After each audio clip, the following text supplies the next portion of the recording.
plan Marshall. El plan Marshall. Sí. El plan Marshall, que fue ¿no? del secretario de Estado, Marshall, para financiar a Europa Occidental, para evitar el avance del comunismo. Del comunismo. Europa, sí. Fueron 14.000 millones de dólares. A valores, no sé si lo medimos por inflación, quizás estamos hablando de un plan Marshall. ¿Qué pasa en la Argentina que en términos institucionales puede suceder algo así? Digamos, que no hay ningún tipo de barrera. Puede venir bueno, que sí, primero, ¿qué significa pasar de un país desendeudado? ¿Qué es un país desendeudado? En este momento, con el totalitarismo financiero que avanza en el mundo, un país desendeudado es un país independiente. ¿Qué es un país endeudado? Es un país colonizado. En términos, está bien, uno piensa en la colonia, tenía que venir Garay y enterrar el Pendón, esas cosas, no, bueno, eso no pasa. Es una colonia más sofisticada. Es una colonia, una dependencia más sofisticada, exactamente. Entonces lo que se hizo fue un plan de lesión a nuestra soberanía directamente. Lo que pasa que hay quien habla de ciclos con estas crisis, y desde el 82 con lo de Martínez de Oz, o antes con Rodrigo, después con Cavallo, no son ciclos, son recaídas en las cuales se engaña a la población de alguna manera y bueno, sí se ve que se afecta a la soberanía. Toda afectación de soberanía a la larga incide en el bolsillo, pero no incide parejamente. Empieza a incidir sobre los estratos más humildes y después va subiendo hasta que llega a la clase media, claro.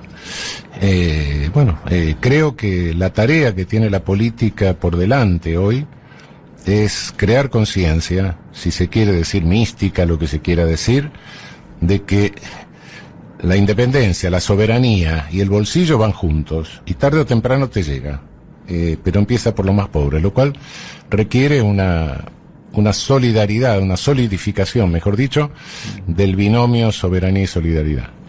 Si no te empezás a dar cuenta que los otros empiezan a sufrir eso, cuando te afectan la soberanía, y bueno, decís, a mí no me toca hasta que te toca. Bien, vos planteaste muchas veces el tema de la reforma de la Constitución, sí. Digamos. Vos dijiste, con este andamiaje institucional, es muy probable que esto podemos caer en otra. Se vuelva a repetir, sí. digamos. Sí, de hecho, sí.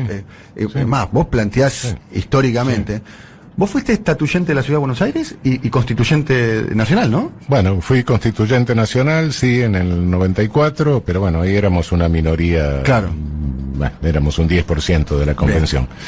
Después en la constituyente de la ciudad, sí, fui presidente de la comisión de redacción de la Constitución. Bien, o sea, pregunta, digamos, vos planteaste, a veces planteás el tema de un sistema parlamentario, incluso, vos decís incluso es posible pensar en un sistema parlamentario. Vos decís que el presidente tiene mucho poder, demasiado poder en una sola persona. Demasiado poder, sí. Bien, están dadas las condiciones ya, por lo pronto el Alberto Fernández fue al programa de Joaquín Morales Solá y dijo taxativamente de que él no iba a promover ningún tipo de reforma de la Constitución. Bueno, en este momento pensar en una reforma de la Constitución es algo que lo tenemos que ir pensando con calma. Claro, bien. Pero hoy no es el momento de no vamos a salir con que vamos a reformar la Constitución en un rato. Eso sería una locura, qué sé yo, cuando hay que resolver problemas de hambre, hay que resolver problemas de medicamentos, bueno, guarda. Hay urgencias. Hay urgencias y hay un grado de urgencias que hay que ir atendiendo urgencias gradualmente. Pero después que esté resuelto eso, cuando hayamos salido de este pozo, cuando más o menos todos los argentinos coman y los viejos tengan su medicamento y todo eso, bueno, tenemos que pensar en no tener otra recaída en esto, ¿no? ¿Y sería una reforma de la Constitución? ¿Qué modelo constitucional, qué modelo de organización institucional tenés en la cabeza? Por lo pronto no podemos seguir teniendo esta estructura del Poder Judicial, sin lugar a dudas. Bien. Si vos tenés una Constitución y no tenés ningún órgano que te haga el control constitucional, la Constitución es una manifestación de buena voluntad. Y lo que nos falla es eso, no tenemos un control constitucional importante. Se supone que la fuerte. Corte eso. No funciona no, pero no institucionalmente, no por las personas. Bueno, por las personas puede haber otros defectos. Pero no, el control constitucional nuestro no funciona. Pensá en la tenencia de marihuana para consumo. Sí. ¿Cuándo lo declaramos inconstitucional? Hace 10 años ya. La causa Arriola, ¿no? Arriola, exacto. Arriola. Sí, se cumplieron 10 años, creo. Bueno. Y se sigue metiendo pibes presos por eso, y la ley sigue vigente, y cada juez resuelve lo que le da la gana. ¿Por qué? Porque nuestro control de constitucionalidad sirve solamente para que en el caso no se aplique la ley. Pero la ley sigue vigente, no tenemos ni siquiera el stare decisis, la jurisprudencia obligatoria que tienen los norteamericanos, de modo que la jurisprudencia de la Corte no es obligatoria para todos los jueces, cada cual sigue diciendo lo que le da la gana. Después hay que esperar 5 años para llegar a la Corte de nuevo, y la Corte decide de nuevo la inconstitucionalidad, si es que no se murió alguno y cambió la composición de la Corte y dice otra cosa. Bueno, eso como seguridad, si en vez del porro de marihuana te pongo una inversión de $500 millones productiva, yo no le puedo decir a un inversor que me consulte, y bueno, sí, este contrato se puede hacer. ¿O no? Siempre y cuando, bueno, cuando lleguemos a la Corte no se haya muerto nadie. Eso es absurdo. Eso seguridad jurídica no es. Está bien, la previsibilidad no es toda la seguridad jurídica. Puede haber una previsibilidad negativa, pero es un elemento necesario de la seguridad jurídica. Sin previsibilidad, bueno, eso no funciona. Y acá es imprevisible. Y no solo es imprevisible con eso, es imprevisible con otras cosas. Tenemos códigos únicos para todo el país, civil, fenómeno. Solo que tienen 25 posibles interpretaciones distintas, una por cada superior tribunal de provincia y el de la Ciudad de Buenos Aires. Entonces, de un lado del río yo puedo ser un delincuente, del otro lado del río, por la misma conducta, regida por la misma ley, me dan una medalla y me hacen un homenaje. Bueno, no hay quien unifique los criterios. ¿Estás hablando del caso Chocobat? No, estoy hablando de cualquier caso, porque una ley... Cuando vi medalla y homenaje pensé... Cada uno puede interpretar lo que se le da la gana. Claro. Entonces, cada juez interpreta lo que se le da la gana, cada superior tribunal de provincia tiene su propio criterio, y no hay nadie que nos unifique y nos diga, no, mire, esta norma se interpreta de esta manera, esto está prohibido, aquello no está prohibido. Bueno, entonces, son dos cosas, te digo dos así groseras. Vos fuiste el primer ministro de la Corte designado por Néstor, ¿no? Sí. Bien. Sí. Fue una sugerencia de Alberto a Néstor. No, fue una cosa de Néstor. De Néstor a Alberto. Sí. Bien. Sí. Bien. Sí. ¿Y vos no lo conocías a Néstor Kirchner? Sí, lo conocí. ¿Lo conocías? ¿Habías tenido ya algún tacto? Sí. Ahí él habíamos tenido discusiones, no, porque vos estabas en contra de la reelección indefinida en Santa Cruz, ¿no? Me parece. Estaba defendiendo también, lo critiqué por lo del procurador, etcétera. Pero bueno, tiene otra historia eso. Bien. Y él sabía que era una travesura que nos había hecho él cuando yo estaba en el frente. Cuando estábamos en el Frepaso. En el Frepaso. Es una travesura política muy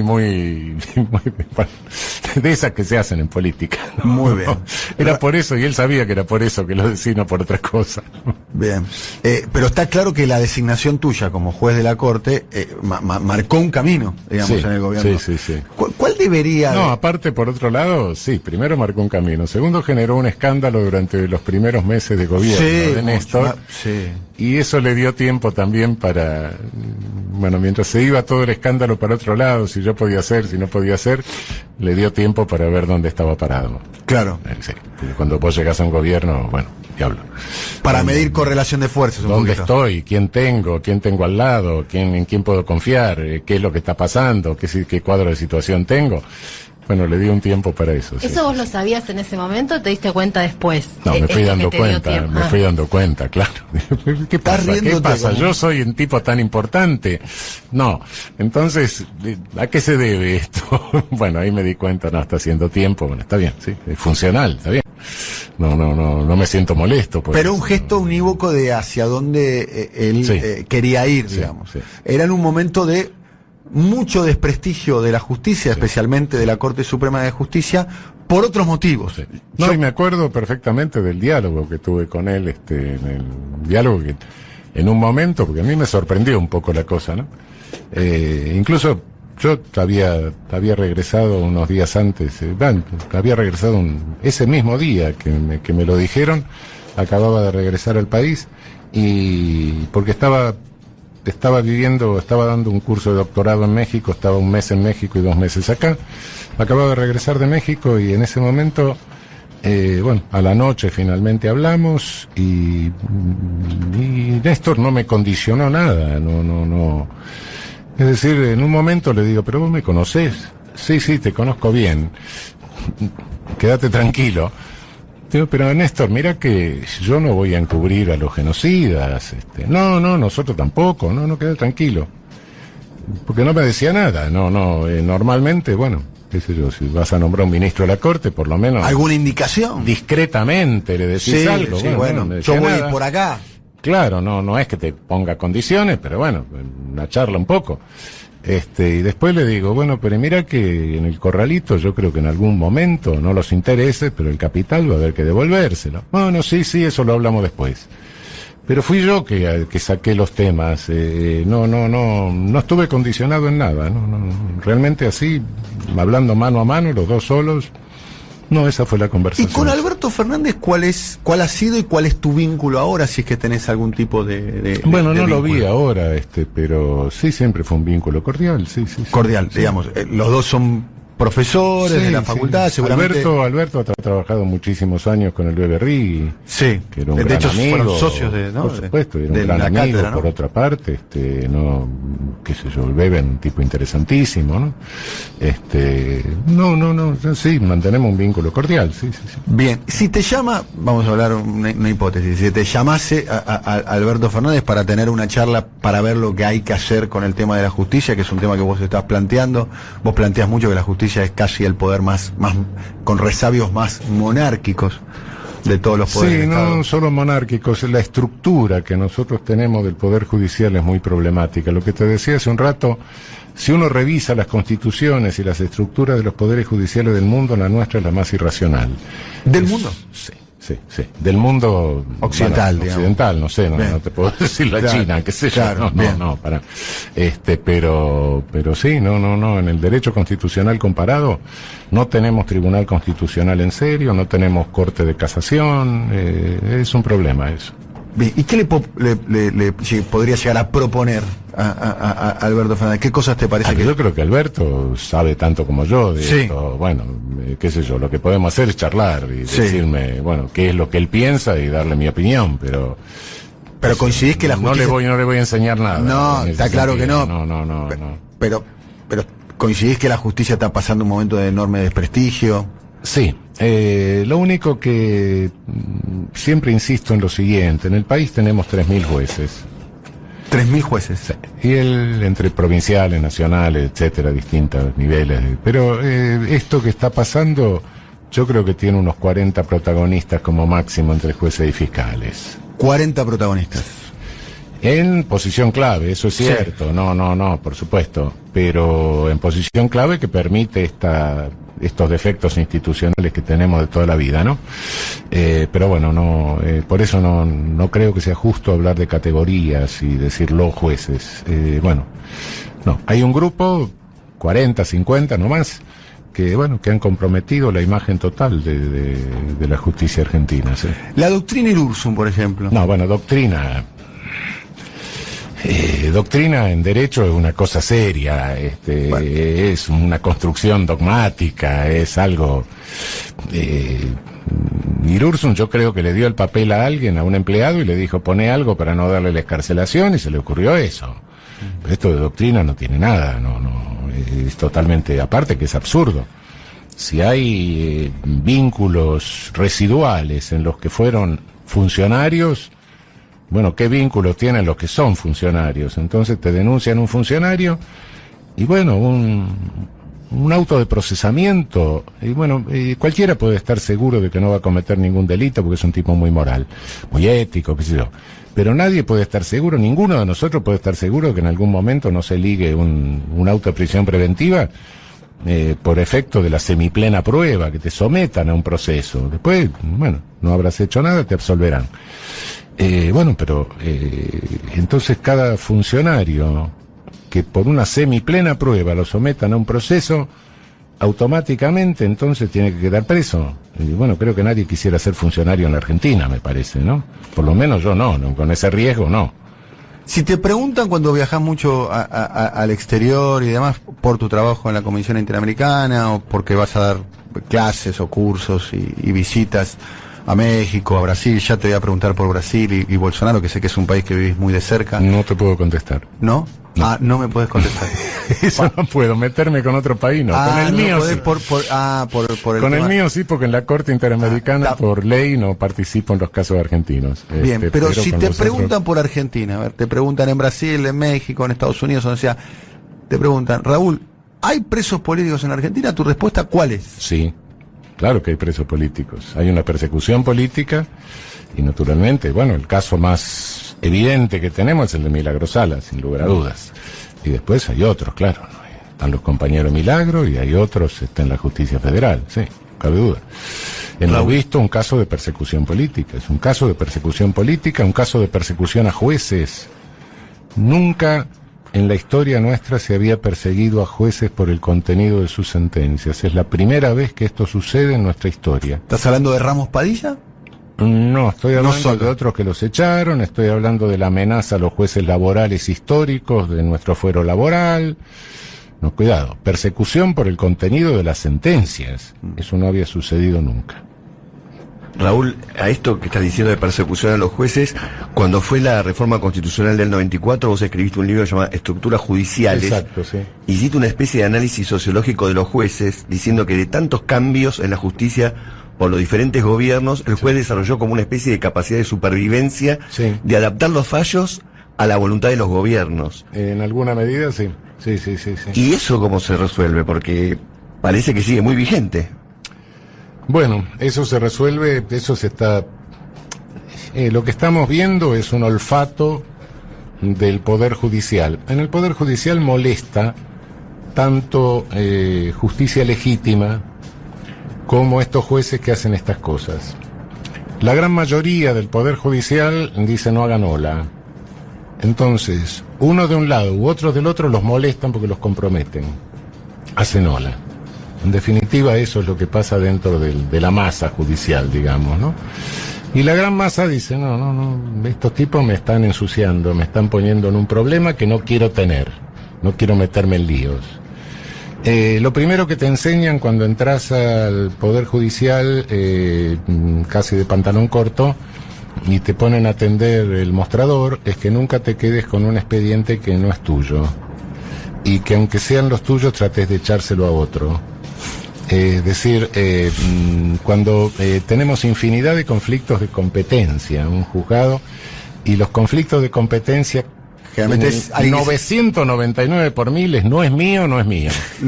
Claro, son conflictos negativos. Se lo de quieren competencia. sacar de encima. Cuando ves un conflicto de competencia positivo, como en el caso de Ramos Padilla, y eso no, poné el ojo porque ahí pasa algo. O de Bonadío.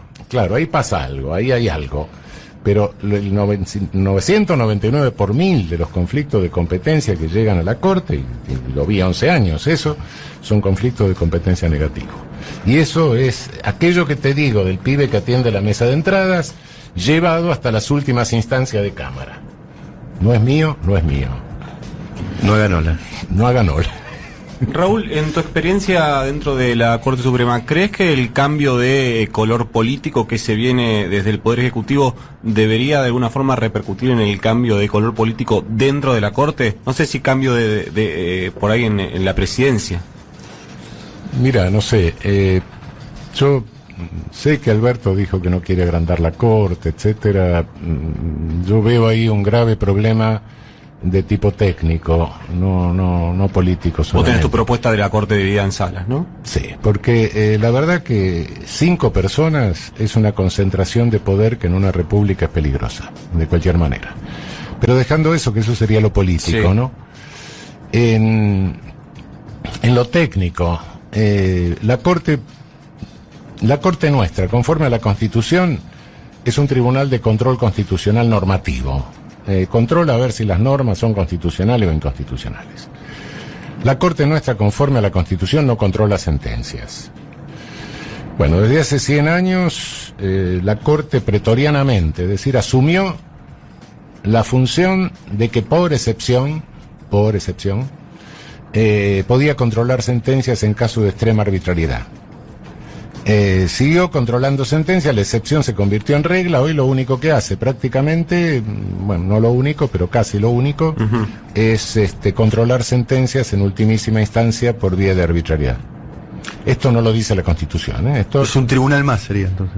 de ultimísima instancia, Claro. cuando se le da la gana. Si no Claro. se le da la gana, no. Y no tiene tiempos tampoco. Tampoco tiene tiempo. Puede estar 10 años. Entonces hoy tiene 15.000 firmas por arbitrariedad y unas 100 firmas por año por la función constitucional propia inherente que le da la Constitución. Las 15.000 firmas restantes son por la que se atribuyó pretorianamente. Bien. Abandonar la función pretoriana que asumió, bueno, creo que esto que se ha dado a lo largo de un siglo casi es una costumbre constitucional y creo yo que, bueno, está bien, la costumbre también es fuente de derecho constitucional de alguna manera. Aparte creo que nos matarían todos los abogados si sacamos eso, no sé, un problema. Hoy se ha generalizado. Bueno, pero para hacer eso medianamente bien, cada juez tiene que saber lo que está firmando. Y lamento decirte que no. No hay ningún penalista, por caso. En la Corte. No hay ningún penalista, Hoy. y habiendo penalista, como estaba yo en su momento, el 80% de los expedientes que firmaba no sabía nada. ¿Por qué? Porque en derecho, bueno, vos podés saber derecho constitucional, claro, está bien, tu materia también, podés haber echado una ojeada a otra, en mi caso un poco de derecho administrativo, pero después no sé más nada. Porque es imposible, no existe Leonardo da Vinci del derecho, un Que saber sepa de universal. todo, de laboral, de es comercial, imposible, de es contencioso. imposible, con la complejidad que tiene hoy el derecho es imposible. Entonces te convertís en el jefe de una oficina que fabrica sentencias, pero en definitiva no sos vos el que está ni redactando ni corrigiendo las sentencias sabiendo la materia.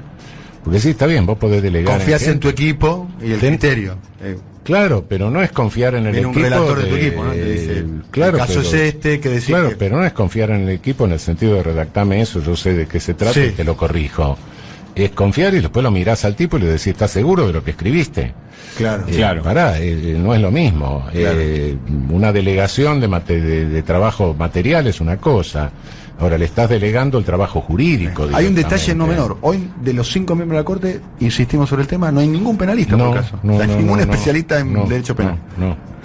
Entonces, bueno, cuidado. Creo que por lo menos para las cuestiones de arbitrariedad, sí, se necesitaría una corte más numerosa, dividida en salas, que por lo menos los que integran en las salas sean más o menos especialistas de la materia y sepan de qué lo que están firmando. Bueno, esa es la dificultad técnica que veo. Por eso no lo planteo como un problema político, sino Sí. como un problema de funcionamiento técnico. Bueno, pero no sé, Alberto sabrá cuál es el espacio que tiene y qué posibilidad Pero política. más allá de este gobierno, del que venga, de cualquiera, esto que vos acabas de decir, entonces lo que termina pasando es por desconocimiento, no porque un juez de la Corte no sepa de derecho, sino específicamente de lo que vos acabas de explicar, una cuestión, es que porque van cambiando, porque lo que dijiste antes, digamos, de que una sala mira Sí. de un modo la ley, puede terminar pasando algunas cositas que ocurrieron, pero que no fueron tan importantes para la Argentina como para poner tanta atención, y es que una corte diga blanco y otra corte diga Sí. negro sobre el mismo tema, con Sobre lo el cual mismo tema. no sabemos sobre qué estamos parados los Exactamente, argentinos comunes de a pie. te cambia la composición de la Corte y te cambia la jurisprudencia de la Corte. Sí. Según el número, según las ganas que tenga cada uno, sí. Sí, efectivamente, ese es el inconveniente. Y la dificultad técnica que te relataba hace un momento tiene un efecto paradojal. En definitiva, ¿quiénes son los letrados que uno tiene en la Corte? Son secretarios, son viejos secretarios por regla general, algunos sí son profesores de la materia, etcétera, cada uno se busca lo mejorcito que hay en plaza, pero en definitiva, ¿qué es lo que sucede? Secretarios terminan, sociológicamente hablando, secretarios terminan revisando las sentencias de los superiores tribunales y de las cámaras. Esa es la realidad. Sí. El que habla es Raúl Eugenio Zaffaroni, es abogado muy importante, penalista, uno de los más importantes de la historia argentina. Bueno, no tu exageremos la nota, no exageremos ¿no? la nota. Pero tu manual de Desde derecho. Carlos Tejedor hay mucho. Bueno, Concepción Arenal es una penalista también. Concepción Arenal Concepción era es la penalista mujer. penitenciarista Yo leí, española. yo leí un libro tuyo La excepcional, que se llama La cuestión criminal. Sí. Un libro que no escribiste a dúo, pero hizo un gran aporte Miguel Repiso, más Sí. conocido en el mundo del entertainment. No, el como libro Rep. va a pasar a la historia, pero las ilustraciones de Rep van a quedar. Sí, no. El libro es muy bueno.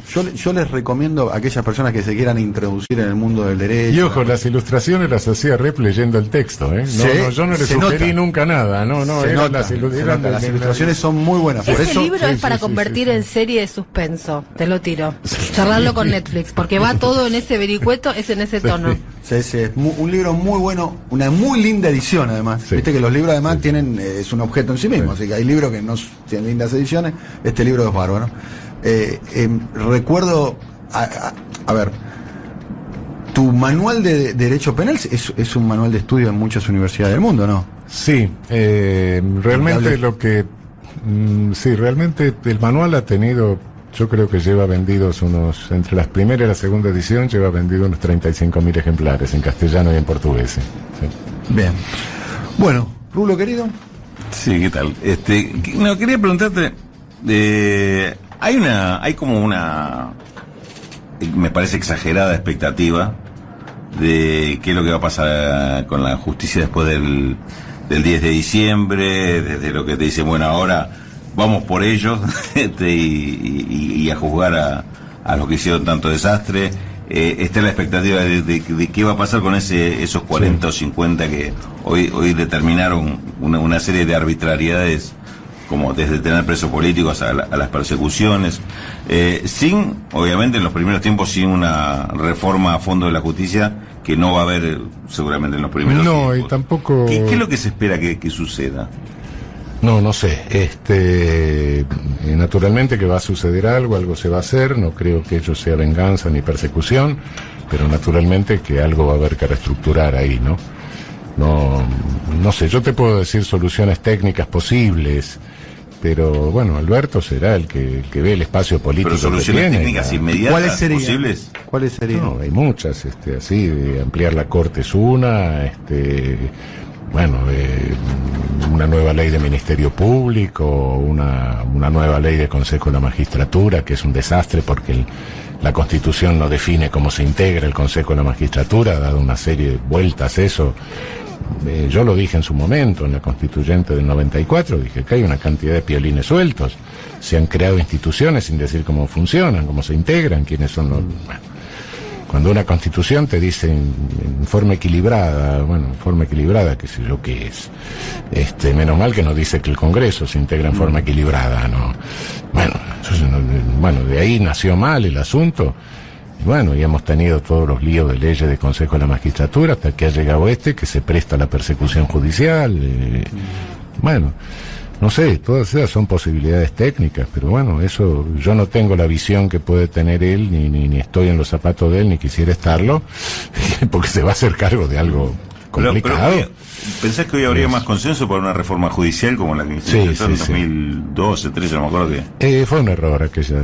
¿Fue un error? Yo creo que fue un error. Creo que eran 6 leyes, ¿no? En ese momento. Sí, 6. no. La única que verdaderamente tenía sentido y que no se ha cumplido hasta hoy es el ingreso del personal por concurso, que es lo que termina con la familia judicial, con yo te nombro a tu hijo, vos me nombrás a mi hija y esas cosas. Esa sería la eficacia, porque desde la base está condicionando, ¿no? Está condicionando el ingreso. El Poder Judicial, como vos sabés, es algo más o menos paralelo a la carrera militar, ¿no? Con la diferencia de que los cadetes se forman junto a la tropa. Entonces, desde chiquito que entras, te van indicando, qué sé yo, te ponen a surcir expediente, a abordarlo, qué sé yo, a llevarlo, te van haciendo introyectar los signos de autoridad del juez, que el mejor juez es el que no lo revocan sentencias, sin que importe si se la revocan por innovador, si se la revocan por ignorante, ¿no? Bueno, en fin, todo eso lo vas introyectando hasta que llega un momento dado que te recibís. Entonces, entonces te nombran secretario, que es nuestro subteniente, digamos. El Poder Judicial suele ser endogámico, la casan o lo casan adentro. Entonces, vas viviendo en un gueto, una especie de gueto, y de ahí va subiendo, qué sé yo, hasta coronel, más o menos, que es El juez de primera instancia general ya es el de la Cámara, y eventualmente por algún accidente político llega a ser teniente general en la Corte. Ese es el cursus honorum. El inconveniente que tiene es que en un momento dado, con esa endogamia y ese gueto, llega un momento dado que te miras al espejo y entonces no ves a Raúl en el espejo mientras te afeitas, o mientras te maquillas. Es un pretor romano. Claro, ves a su señoría. Claro. Y ahí ya sonaste, ¿eh? Ahí sonaste. Ese es el problema, ¿no? Hola, su señoría. El que habla es Raúl Eugenio Zaffaroni. Tengo algunas preguntas para hacerte. Te voy a preguntar por el sindicato de policías, que vos en algún momento estuviste a favor de la agremiación de policías, y el tema de la legalización de las drogas. Vos has tenido también una postura pública con eso. ¿Alguna vez habrá que encarar fuertemente eso? Que hay que combatir el denominado mediáticamente narcotráfico, que es el mercado negro de una sustancia que está prohibida, ¿no? Que básicamente con cualquier sustancia prohibida sucedería lo mismo que sucede con las drogas y con los narcóticos, y habría en algún momento que encarar la idea de legalizar las drogas. Es una posición absolutamente disruptiva, pero en el mundo se discute eso. En Estados Unidos hay 7 estados, en los cuales está Nueva York y California, los dos más importantes, donde el consumo de marihuana con fines recreativos es absolutamente legal, digamos. Nadie te incomoda por... Es más, hasta la Philip Morris se está metiendo en el negocio de la marihuana ahora. Tema drogas, tema incómodo, si se quiere, para el establishment mediático y demás. Sí. Mira, el problema de la prohibición es un problema de mercado. Cualquier porquería que tenga una demanda, cualquier servicio, mejor dicho, no cualquier porquería, cualquier servicio que tenga una demanda rígida, en la medida en que lo prohíbas, reducís la oferta y sube el precio. Y por consiguiente tenés una plusvalía loca. Y en la cocaína, ponele, que es el real, porque la marihuana es un negocio menor. La cocaína, no conozco el de los opiáceos, no te puedo decir, porque bueno, los opiáceos tienen una vía de Asia, no sé, y aparte nosotros no tenemos heroína. Pero la cocaína, el duro, la producción, la cocaína no tiene valor, el valor es ínfimo. El kilo está en $1,200. No me refiero al precio, me refiero al valor. Al valor. El valor es ínfimo, no tiene valor agregado, es una porquería que sale muy barato fabricarlo. Lo que le aumenta el precio es el servicio de distribución. Lo de la plusvalía es del servicio de distribución, no de la cosa, no del objeto.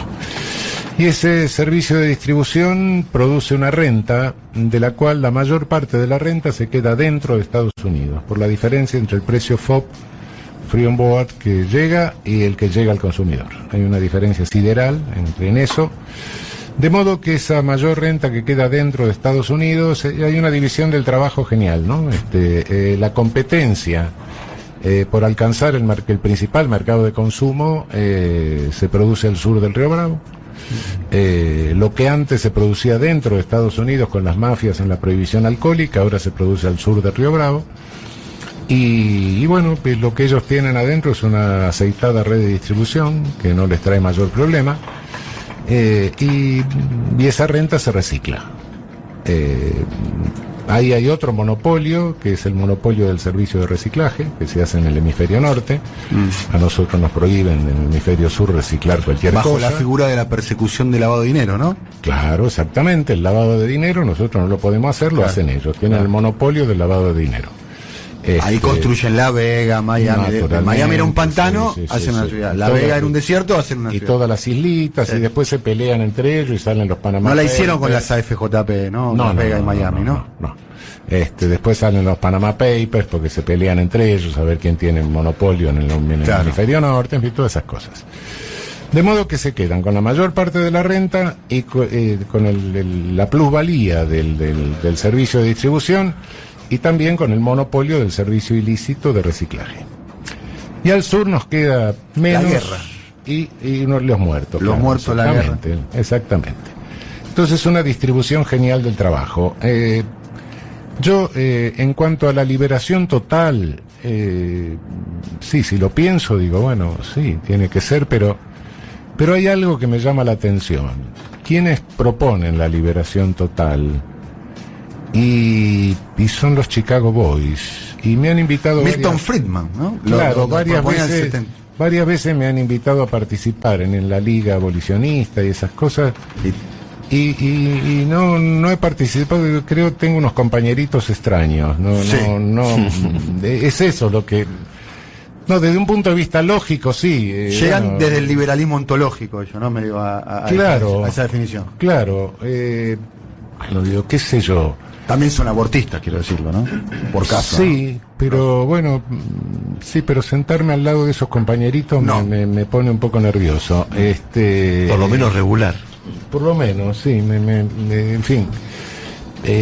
Sí, tener después la fábrica y la propaganda de cocaína en la pared, compre cocaína con cagua, que es la más pura, qué sé yo, me pone un poco raro, ¿no? Está la experiencia uruguaya que está funcionando muy bien. Pero es con marihuana. Es con marihuana. Es con marihuana. Pero todo indicaría de que se comenzó con eso, pero... no existe la droga no existe. Existen tóxicos. Claro. Distintos tóxicos. Unos lícitos, otros ilícitos. Y la conducta que uno puede tener con Y eso. la conducta, bueno, la marihuana cumple una función social, la cocaína cumple una totalmente diferente. Qué sé yo, el tipo que se da con cocaína está radiante, qué sé yo, el que se da con marihuana, no, qué sé yo. No. Bueno, otra cosa. Y lo sintético, esto de fin de semana, son otra cosa. Son la fiesta electrónica. Las drogas de diseño. Exacto. Entonces, son cosas distintas, con efectos distintos. Y hay algo que es terrible, que sí, para nosotros el problema de salud es gravísimo, que es el Paco. Claro. El Paco tiene otra lógica, otra distribución distinta, es otra problemática distinta. Ahora, en sí lo que te aseguro, y no me cabe la menor duda, y lo he visto así en los expedientes a lo largo de años y años y años de pasar los expedientes penales más graves por la mano, el tóxico criminógeno por excelencia que nosotros tenemos, esto del drogado y qué sé yo, ¿El alcohol? es el alcohol. El alcohol. Sin duda es el alcohol. Claro. Y no necesitas ser dependiente de alcohol. No, claro. No es un alcohólico, es qué sé yo, una intoxicación aguda y ni siquiera completa y sí, produce un desastre. Ley seca. No, claro, sí, pongamos la ley seca, entonces después te va a costar $1.000 la botella de caña, no, pará. Y aparte te vas a quedar ciego porque la fabrican en la casa y te ponen alcohol metílico. Los efectos son conocidos, ¿no? Claro, los efectos Hay un son documental conocidos. muy bueno que se llama Prohibition, no sé si lo viste. Claro. Bueno, los Estados Unidos para prohibir el alcohol tuvieron que reformar la Constitución. Sí, es una enmienda constitucional, se dice la ley seca, pero no es la ley seca, es la Constitución seca realmente. Medio el resultado que le dio, todos sabemos cuál fue. Se produjo una simbiosis de criminalidad violenta con criminalidad astuta y se generó lo mismo mafia, que está pasando con las drogas, ¿o no? Con los carteles y lo demás. mismo exactamente, sí. Y respecto al tema de... Solo que les pasaba adentro. Sí, claro. Ahora pasa afuera. Ahora le pasa afuera. La división del trabajo pasa afuera. Sí, claro. sí. De hecho, en Estados Unidos, que es el principal mercado de consumo de sustancias, no hay carteles. Y no, porque solo... No existe el cartel de Nueva York, no existe el cartel de Los Ángeles. No, distribuyen, tienen una red de distribución que no le causa problemas. La criminalidad, como bien vos dijiste, está... Claro, de la cual de vez en cuando agarran algunos negros que son medio marginales y listo, ¿no? Y por eso que, bueno, más de la mitad de la población penal, de la población prisionizada de Estados Unidos son negros, cuando, y supongo, no tengo datos, que el resto serán latinos, cuando ellos tienen un 5% de población afroamericana, ¿no? Sí, es el país con más personas privadas de su libertad de Estados Unidos, casi el 1% de su población. Sí.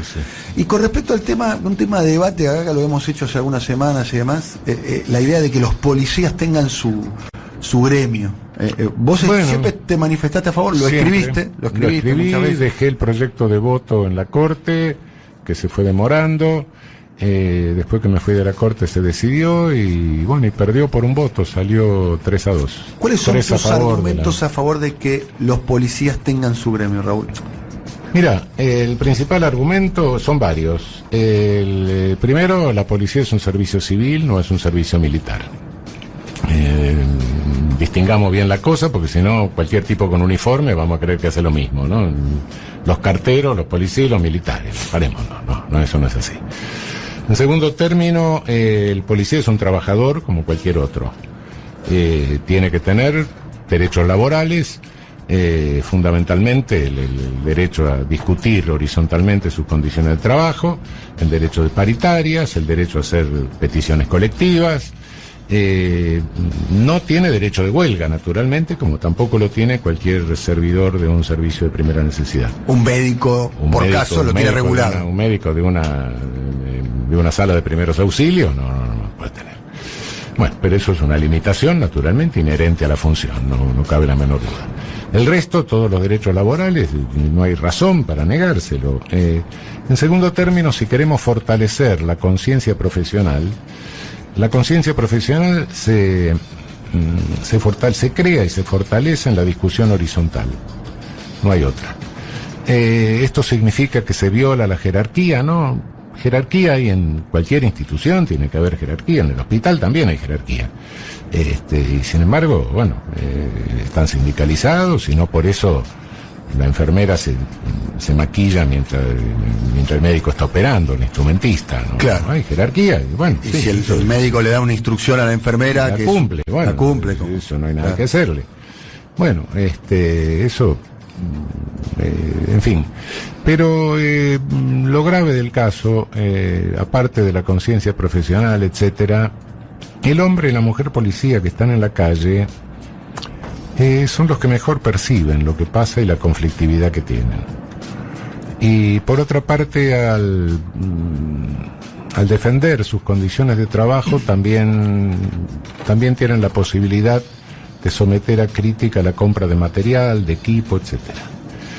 ¿Qué hay que comprar? ¿Chalecos antibalas o hay que comprar aviones porque dicen que con los aviones van a prevenir las violaciones? No sé, cualquier estupidez que... bueno, en definitiva, como eso no se puede criticar desde adentro, se compra lo que vende el cuñado de alguien, ¿no? Ese es el otro problema. En un presupuesto que es muy grande, es muy importante, el presupuesto de fuerzas de seguridad es considerable, y donde hay que optimizar recursos y bueno, hay que escuchar la palabra de los trabajadores. Imagínate lo que pasaría si los maestros pudieran hablar solo por voz del ministro de Educación. ¿Qué grado de conciencia profesional tendrían? ¿Cómo podrían discutir sus condiciones de trabajo?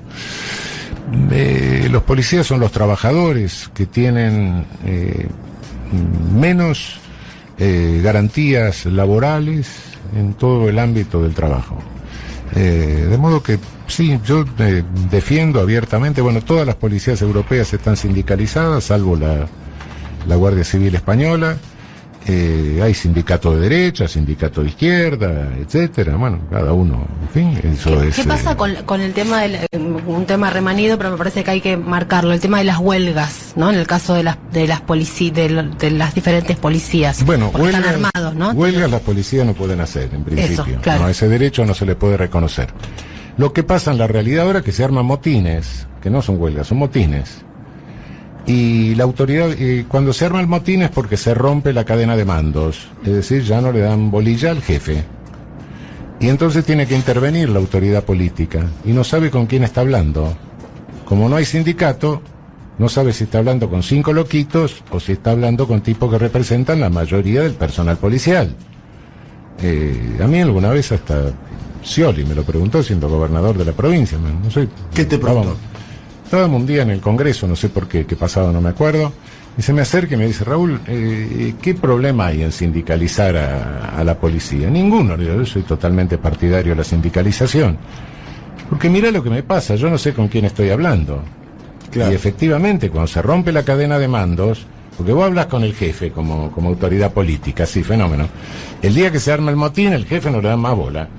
Entonces, bueno, tenés que hablar con alguien para resolver el conflicto. Pero no sabes con quién estás hablando, si es con un loquito suelto o es con alguien que representa verdaderamente la voz de los trabajadores, ¿no? Raúl Eugenio Zaffaroni ha pasado por nuestro programa. La última pregunta, un poco insistiendo en lo que te planteaba antes Nico Fiorentino. ¿Cómo vislumbrás desde el punto de vista político a esta corte y este reposicionamiento que hubo con la llegada de Rosenkrantz, su nominación como presidente, no sé si la palabra adecuada, su vaciamiento institucional, en el sentido que se formó como como una especie de mini bloque interno o mayoría de filo peronista, ahí con Maqueda, con Rosati y con el propio Lorenzetti. Vos que conviviste con ellos. Mira, no quiero hablar mucho de eso, pero desde afuera, porque no tengo ninguna información y la busco de adentro. Lo que veo, primero, bueno, hubo todo un movimiento para quitarle el poder a Lorenzetti, que fue un movimiento bastante sorpresivo por un lado, ¿no? ¿Y Me acuerdo. ¿Torpe un poquito? Bueno, fue una especie de golpe de estado raro, Sí. que se dio sin aviso previo, sin nada. Bueno, eso me hizo pensar que Rosenkrantz había agarrado la manija y, bueno, en fin, no sé, un cambio de gobierno y había No te olvides de una cosa, el presidente de la Corte en Estados Unidos, entre los ministros, lo elige el presidente. Y en la Argentina, el presidente de la Corte fue elegido entre los ministros de la Corte por el presidente hasta Uriburu. Naturalmente Uriburu era un dictador de facto, y entonces ya desde entonces lo elige la propia Corte. Para vos deberías recuperar. No sé, te digo que lo que es la tradición histórica, bien. ¿no? Bueno, El presidente de la nación elige al presidente de la Corte. Exacto, entre los ministros, ¿no? Entre los ministros. Me pareció que la cosa respondía un poco a eso, a decir, bueno, hay un cambio. Y bueno, no le quité méritos a Rosenkrantz. Dije, bueno, por ahí toma una posición un poco más jurídica, no sé, en fin. Lo que nunca conté lo que me sorprendió totalmente fue, no sé si llamarlo torpeza, pero de Rosenkrantz. Si en un grupo de 5, vos que integraste la unidad básica del barrio o la sociedad de fomento, te pones de acuerdo con otros 2 para tomar la presidencia, supongo que a los otros 2 los tienes que tranquilizar dándole lo que te habías puesto de acuerdo antes. Y parece que eso no pasó. Entonces, nunca vi una cosa así. Son malos rosqueros, decilo, rosquearon mal. Sí, no aprobó introducción elemental a la rosca. O sea, eso es lo que te puedo decir desde afuera leyendo la noticia. Algo más sabés. Me causó una enorme sorpresa. Algo Realmente más sabés, me causó una enorme sorpresa.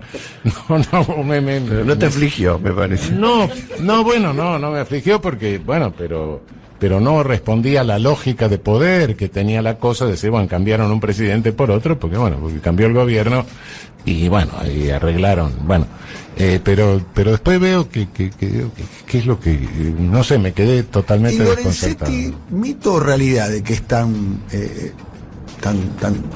hábil, tan audaz, tan sagaz políticamente, tan ambicioso? No abro juicios.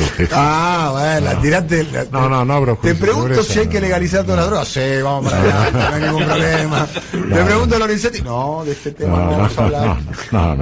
No. ¿Seguís conversando con algún ex compañero tuyo? ¿No lo tenés activo de WhatsApp alguno? No. ¿Y la relación fue una relación buena? ¿Fue una buena relación cordial? Sí, debo decir que sí, y debo decir algo más. Cuando éramos la Corte de 7, naturalmente éramos los 7 locos también, ¿no? Sí. Cada uno con su historia, con su biografía, con sus especialidades, y teníamos conflictos. Sí. Nosotros, no siempre coincidíamos en todo. Pero tuvimos algo que creo que ahora se perdió un poco. Cuidábamos la imagen de la empresa. La relación entre nosotros era quizá no de amistad, pero versallesca. ¿Versallesca? Por lo menos versallesca, cuidábamos todas las formas. Claro. Y jamás salió un conflicto de la Nunca se Corte. Quitaron el saludo, nunca. Ni jamás salió un conflicto. Me gusta el término versallesco. Ni jamás salió un conflicto de la Corte a la opinión pública, No, que lo sabía, me imagino. Que lo sabía, sin lugar a dudas, pero teníamos nuestro modo de arreglarlo entre nosotros, conversando, y bueno, fenómeno, todo pasaba adentro. Claro. versallescamente lo arreglábamos. Bien. Lo veo a Lorenzetti muy componedor en ese momento, ¿no? Me parece que, me imagino, ¿no? En esos momentos medios picantes, veo que, ¿no? Yendo del... Sí, él y bueno, y otros. Y otros. En general. Estamos todos muertos. De ganas. Pero de ganas que cuente una escena. No importan los nombres, pero bueno, vino, me dijo, le dijo. No, pero estamos por ejemplo, desesperados. poné a alguien que estuviera en la antípoda de mi pensamiento, qué sé yo, Fight. Sí. Fight era un gorila. ¡No! Un gorila. Bueno. Ya lo dijo Jauretche. Estamos al aire, Raúl. Sí, no, pero es cierto. Está bien, bueno. Era un gorila modelo 55. Pero cuidado, yo creo que era el ministro más culto de la corte. Un hombre de una cultura general impresionante. Y bueno, estábamos quizá en la antípoda de las cosas. Pero nos tomábamos el pelo recíprocamente, y aparte con cosas así, un libro que publicaba me lo mandaba, yo le mandaba el libro, con una tarjeta se lo mandaba, la otra, en fin, un día en 2013 creo, que tuvimos que hablar en la Plaza de Mayo por los 200 años de la Asamblea del año 13. Llego y me dice, doctor, usted es un tipo fantástico, lo veo hablando en la Plaza de Mayo. A las masas. Le digo, sí, pero todavía no desde el balcón, doctor. Bueno, pero ese era el estoy diciéndote con alguien que pensábamos muy distinto. Muy distinto. Y que muchas veces votamos juntos en cosas particulares. No, guarda. No. Bueno, qué sé yo, ese era el tono de convivencia que teníamos. No. Y eso fue, bueno, nunca trascendió ningún conflicto. Mira que muchas veces me quedé votando solo, en disidencia, pero nunca trascendió, se cuidó la imagen del tribunal, ¿sí? Bueno, ahora, no sé, ahora los conflictos internos salen en el diario, qué sé yo, una cosa un poco problemática, me parece. Raúl, te agradecemos mucho, lo pueden escuchar a Raúl Zaffaroni, tiene su programa radial todos los lunes a las 22 horas. Su show radial. Eximio nadador, el juez Zaffaroni, el juez del pueblo. Sí, seguí nadándose.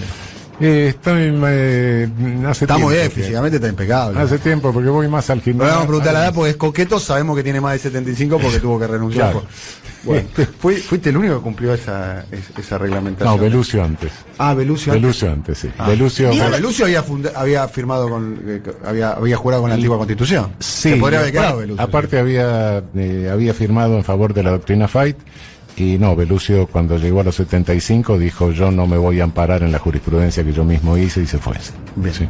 Bueno, gracias Raúl, querido. No, al contrario, un abrazo y muchísimas gracias a ustedes.